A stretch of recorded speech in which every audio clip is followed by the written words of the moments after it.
ওহ না স্যার, অনুগ্রহ করে এখানে অতীতের কিছু আপডেট নিয়ে আসবেন না। এই সংবাদ শুনলে কেউই আমাদের কোম্পানিতে বিনিয়োগ করবে না। কার্তিক, তোমার প্ল্যানটা শুনি। রবি কুমার অনন্যার দাদুর পুরনো বন্ধু হরদেব পাল সিংয়ের সময় থেকেই এই কোম্পানিতে কাজ করে আসছেন। হরদেব পাল সিং থাকা অবস্থায় তিনি কোম্পানির গুরুত্বপূর্ণ সিদ্ধান্তের একটি বড় অংশে ছিলেন, কিন্তু এখন তিনি এখানে কেবল নামমাত্র অ্যাডভাইজার কাজ করেন। Good morning লোবো, have a bright and beautiful morning. চুপ করো। কি লোবো, আজ অফিসটা এত ব্যস্ত কেন? তুমি সব সময় বাড়িতে চাকরের মতো কাজ করো। তুমি খবর দেখছো না? তুমি যে এত বড় শিল্পপতির জামাই, তুমি কি তোমার ব্যবসা নিয়ে ভাবতে পারো না? ব্যবসা সম্পর্কে যতটা জানি তা যথেষ্ট। কি হয়েছে? চোখ খুলে টিভি দেখো। আনন্না কোম্পানি সরকারকে একটি নোটিশ পাঠিয়েছে, যেখানে বলা হয়েছে যে নির্ধারিত সময়ের মধ্যে কাজের অভাবের কারণে তারা যথেষ্ট টাকা পায়নি এবং তারা কোম্পানি বিক্রি করার সিদ্ধান্ত নিয়েছে। কর্মীরা দ্বিধায় পড়েছেন যে আজ কি কোম্পানির শেষ দিন।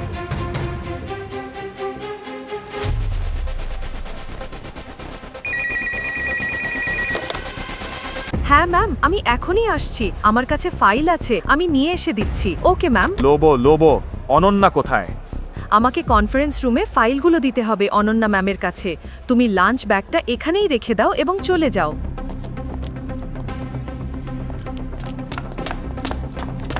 হে অভিনব। অনুমতি ছাড়া অভিনবকে ঢুকতে দেখে সবাই অবাক হয়ে গেল। কেবল তাই নয়, সবাই জানে অভিনব হলো ওই অকেজো জামাই যে শাশুড়ির ঘরে থাকে। আমার তোমার সাথে একটা গুরুত্বপূর্ণ বিষয়ে কথা বলতে হবে।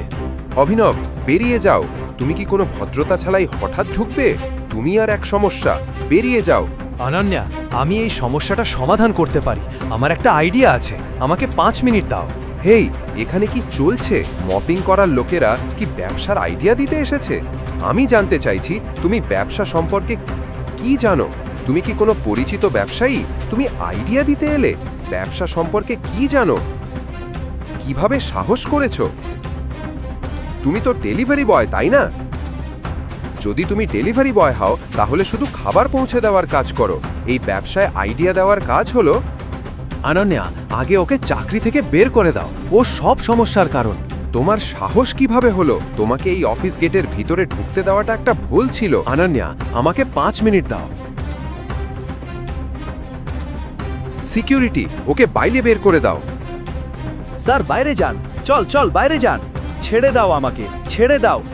তখন লোভ এবং চিরাগকে সে অনুরোধ করল। স্যার, অনুগ্রহ করে শান্ত থাকুন। আমি এই ব্যাপারটা দেখে নেব। তুমি ফাইল এনেছো? হ্যাঁ। আমাকে দাও। আমি ফিরে এলে ওকে এখানে দেখতে চাই না। রাগ করে চিরাগ কনফারেন্স রুমে ফিরে গেলেন। ওকে ছেড়ে দাও। তুমি কি জানো ও কে? ও চোর না, ও তোমাদের অনন্যা ম্যাডামের স্বামী। ভুলে গিয়েছো? বেরিয়ে যাও। দুঃখিত ম্যাম। ধন্যবাদ লোবো। ভালো হতো যদি ভেদিকা আর তার মা তোমার মতো ভালোবাসা দিত। তুমি কেন এভাবে বলো অভিনব? আমার সঙ্গে এসো এখনই। লোবো। অভিনব, ভুল বুঝবে না। তুমি একজন ডেলিভারি বয় এবং একজন হাজব্যান্ড। তুমি কি করে এত বড় কোম্পানিকে সংকট থেকে বাঁচাতে পারবে? আমি জানি না কিভাবে লোবো, কিন্তু আমাকে এই কোম্পানিটা বাঁচাতে হবে। যখন সবার বিরোধিতা ছিল তখন শুধু হরদেব পাল সিং আমার ওপর বিশ্বাস করে অনন্যাকে আমার সঙ্গে বিয়ে দিয়েছিলেন। আমি এমন একজন ভালো মানুষের কোম্পানি নষ্ট হতে দেব না। ঠিক আছে অভিনব, কিন্তু তুমি কি করতে পারো?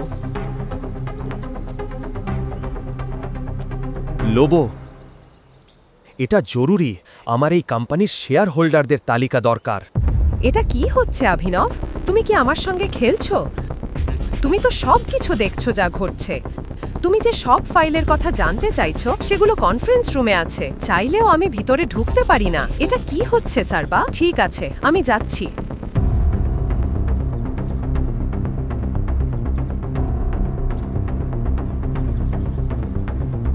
অভিনব, আমি তোমার অনুভূতিগুলো বুঝতে পারছি, কিন্তু এই পরিস্থিতি আমাদের ক্ষমতার বাইরে। সাহায্য করার জন্য এখানে কেউ নেই। একজন আছেন, তিনি অবশ্যই তোমাকে সাহায্য করতে পারবেন। কে সেটি ম্যাডাম? রবি কুমার স্যার। তিনি আনান্নার দাদুর খুব কাছের ব্যক্তি। তিনি হরদেব পাল সিংহর খুব নিকটবর্তী। রবি কুমার একজন চেইন স্মোকার।